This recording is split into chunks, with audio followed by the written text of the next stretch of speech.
Hey, welcome to an episode of Chad's Beer Reviews at the computer. It's been a while since I did one here. Actually, it's been a while since I did one anywhere. So if you saw, actually, I gotta cut the VPN.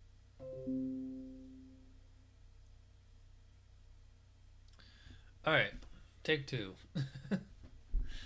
I always forget to turn the VPN off. All right, welcome to episode of Chad's Beer Reviews. Really special beer tonight, at least to me.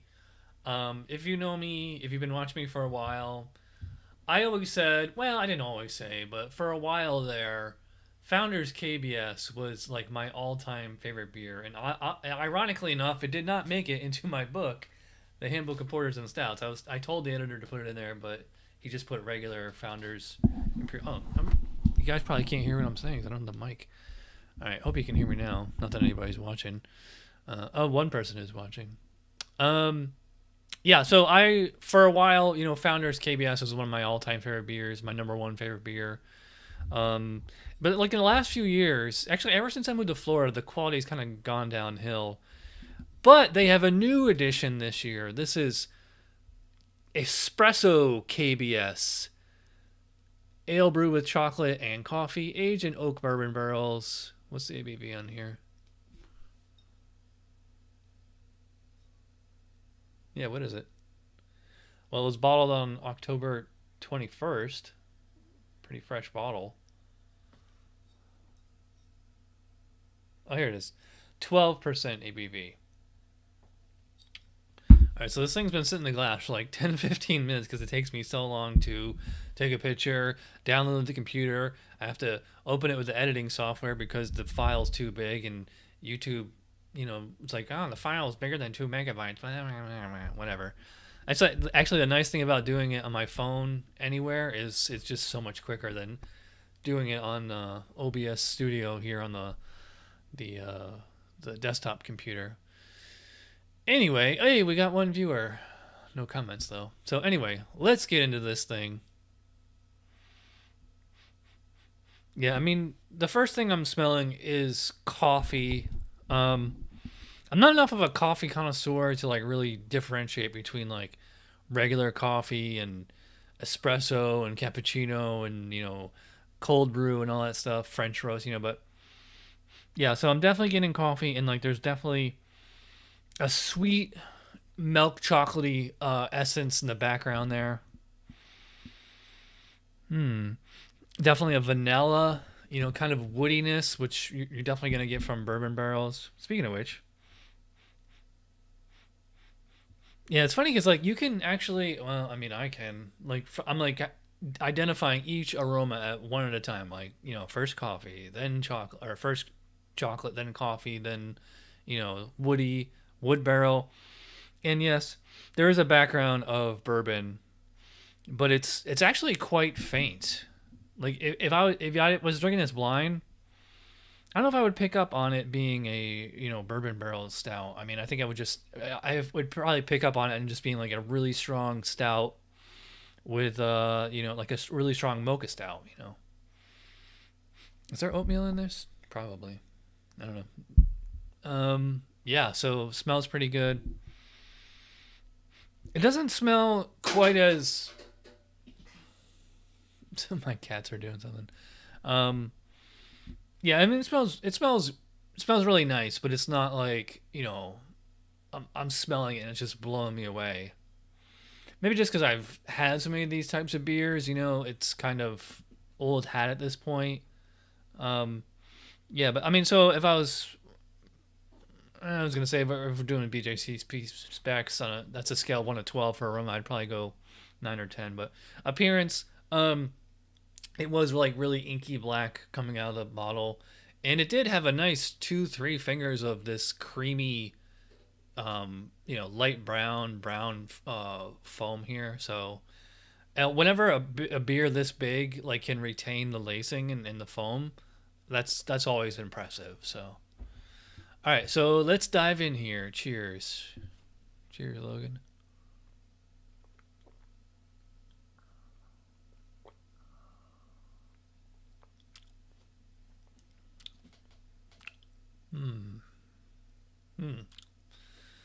Well, The first half, I was definitely getting same thing on the aroma, just a lot of chocolate and coffee.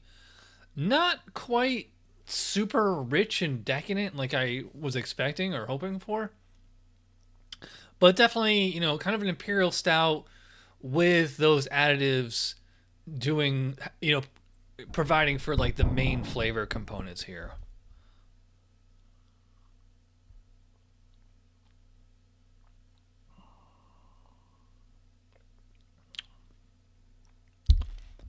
Yeah, so definitely typical coffee flavor. And again, they're calling this an espresso edition, but to me, I'm not.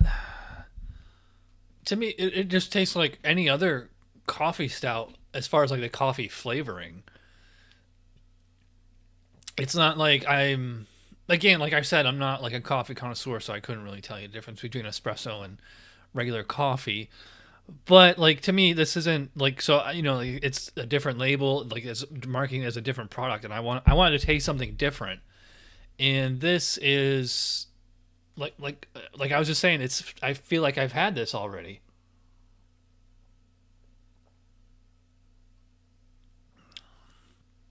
This is a really boozy beer. Wow, I mean, it's 12% ABV. Um, I do get so like up front, it's like a little sweet, malty. But when you have like, I mean, well, coffee is obviously bitter, and you have the chocolate there to kind of for balance. But yeah, like it's like I guess you could call it a milk chocolate. I wouldn't. I don't think I'd really call it like a dark chocolate. Um, it's not. It has some sweetness to it, but it's not like like I said, it's not a rich, decadent pastry stout type beer. And then, but on the second half, once it goes down, that alcohol kicks in and like kind of clears the sinuses. And it does have like a bit of a rubbing alcohol kind of flavor to it. Oh, when I burp there, it's just gonna burn my nasal cavity.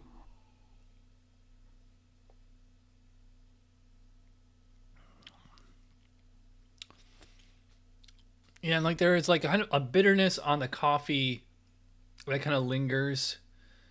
It doesn't. What's nice is that it doesn't have that jalapeno flavor you get from a lot of coffee stouts and other coffee beers. Again, the booze is strong on here, and what's interesting is that for a bourbon barrel stout, I really don't get much in the way of bourbon flavor or barrel character.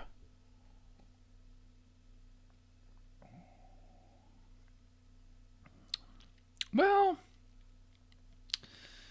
yeah, I mean there definitely is like kind of a vanilla kind of thing there, a little woodiness, and like kind of like almost like yeah, like a sweet kind of bourbony flavor, which I think like that like you really have to like kind of deconstruct the beer, like have to like really sip and savor it to like break down all these flavors.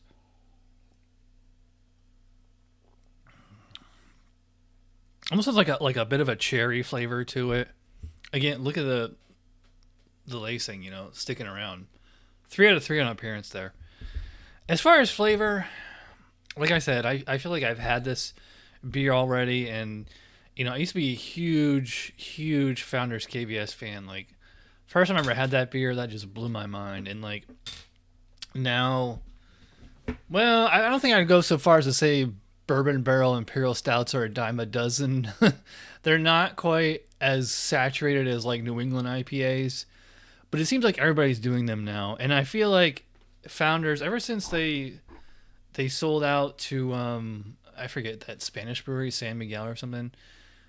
Even maybe even before then, I feel like Founders KBS, like the quality was like super high when it was like fairly small batch. I think like when you could only get it in Michigan. And I remember trading with Dan Harper at the Endosymbiosis like 10 years ago for a bottle of KBS, and Max Spang. I think I got one off of him. And yeah, like I just remember those beers just being awesome. I have to go back and watch those reviews. And like I said, like now this is, and I'm not saying this is a bad beer. It's not a bad beer at all. It's just not, I wanted this beer to blow me away. And what's kind of ironic though is that every once in a I'll try Goose Island Bourbon County once a year when that comes out, And that beer usually does blow me away, even though, now Goose Island, they've been owned by Budweiser for like, what, maybe 8 or 9 years now, and that beer is still as good as it was.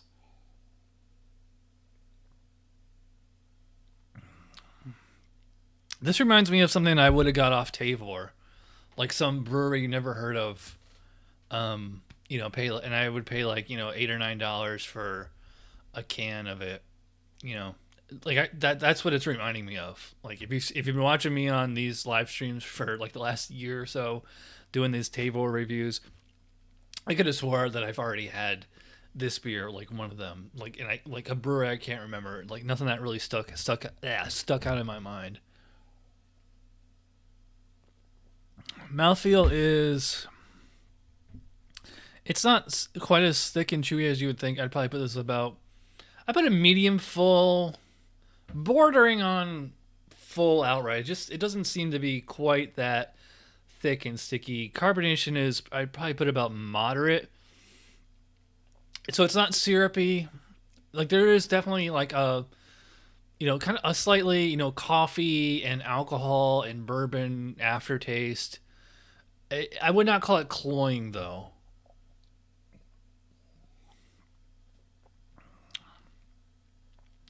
Yeah, I just think that it's like a little too boozy for its own good, and I think like, they're marketing it as espresso. It should have like a distinct flavor to it, and like to me, it just tastes like Founders KBS any other season for like the last 5 or 6 years. So, yeah, a little disappointing. I mean, I forget how much I paid for this. I think it was like $6.99 for a bottle, maybe $8.99. I remember waiting in line I think it was always April Fool's Day. April 1st was when this came out, and like you would only be able to get like one 4-pack in Albany for like $20. You know, yeah. So I mean, as far as rating, I think I'm probably gonna go. For me, it's hard to say like this is like really like a 4 out of 5 or higher. I don't think I'd even go that high. I think I go like 3.5, 3.75 as far as on Untapped. Like it's, to me now it's just kind of, this used to be like a really special beer. In this particular, edition, this spin-off variation, whatever you want to call it, this should be special. I guess at Founders they probably have different brewers there than they had, in the heydays of, the 20 aughts, like basically during the Bush and Obama administration. Yeah, so disappointing that it's not a mind blower, but it's still a good beer, but it should be better than good. It should be outstanding. So yeah, this is not going to make my top 10 of 2020 list. Probably not. Speaking of which, I got to start working on that. So wow, I'm going very long, over 13 minutes. So if you watch all the way to the end, you are awesome. Thanks for watching, and I will see you guys probably tomorrow.